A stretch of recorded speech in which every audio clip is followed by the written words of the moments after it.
আচ্ছা, একটা বাঙালি রান্নাঘরের একেবারে ভেতরে ঢুকলে কি পাওয়া যাবে বলুন তো? আজ আমরা ঠিক এটাই করতে চলেছি। ২৫টা খুব জরুরি শব্দের মধ্যে দিয়ে ঘুরে আসবো একটা আস্ত বাঙালি হেসেল। আর দেখুন, এগুলো কিন্তু শুধু কয়েকটা শব্দ নয়, এর সঙ্গে জড়িয়ে আছে আমাদের রান্নার ঐতিহ্য, আমাদের সংস্কৃতি।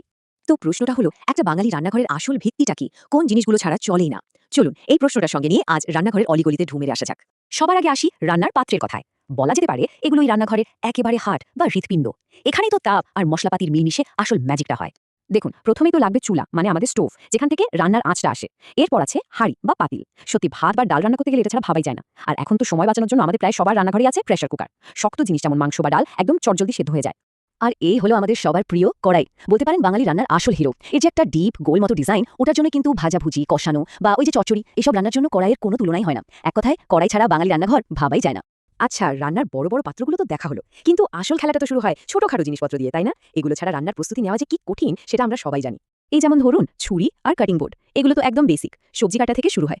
তারপর সবজির খোসা ছাড়ানোর জন্য রয়েছে পিলার। আর আদা রসুন বা চিজ কুচি করার জন্য লাগে গ্রেটার। এই সব ছোটখাটো জিনিসগুলোই কিন্তু রান্নার প্রসেসটাকে অনেক সোজা করে দেয়।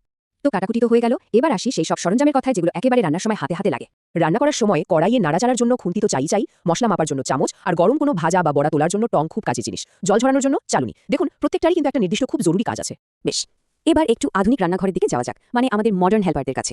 এই ইলেকট্রিক্যাল জিনিসপত্রগুলো তো আজকাল আমাদের জীবনকে যে কি পরিমাণ সহজ করে দিয়েছে। যেমন ধরুন, খাবার টাটকা রাখার জন্য ফ্রিজ, কেক বা পিৎজা বানানোর জন্য ওভেন, আবার মশলা পেস্ট করা বা জুস বানানোর জন্য ব্লেন্ডার, চট করে জল গরম করতে কেটলি, আর হ্যাঁ, বাসন মাজার মতো কঠিন কাজকে সহজ করতে এখন তো ডিশ ওয়াশারও চলে এসেছে। এগুলো ছাড়া এখনকার রান্নাঘর যেন ভাবাই যায় না।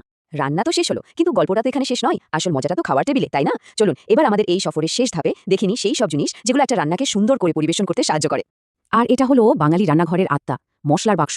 একটা বড় কৌটোর ভেতরে ছোট ছোট বাটিতে কি সুন্দর করে সাজানো থাকে জিরা, ধনে, হলুদ, লঙ্কা। রান্নার সময় হাতের কাছে সব মশলা। এটা কিন্তু শুধু একটা বাক্স নয়, এটা হলো স্বাদের ভাণ্ডার, রান্নার আসল চাবিকাঠি।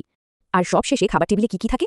নুন দেওয়ার জন্য লবণদানি, খাওয়ার জন্য প্লেট বা থালা, ঝোল বা তরকারি নেওয়ার জন্য বাটি, আর জল বা অন্য কিছু পানের জন্য কাপ আর গ্লাস। এই সবকিছু মিলেই কিন্তু একটা রান্নার শেষ পর্যন্ত সার্থক হয়, আর খাওয়ার আনন্দটাও সম্পূর্ণ হয়। তো আমাদের এই পুরো সফরটা শেষে একটা প্রশ্ন মনে আসছে। এত কিছুর মধ্যে আচ্ছা, কোন ৩টে জিনিসকে একটা রান্নাঘরের জন্য সবচেয়ে জরুরি বলা যায়, মানে যেগুলো ছাড়া রান্নাঘরটা অচল মনে হবে? একটু ভেবে দেখলে কিন্তু বেশ মজার উত্তর পাওয়া যাবে, কারণ প্রত্যেকটা রান্নাঘরেরই তো নিজস্ব একটা চরিত্র আছে, তাই না?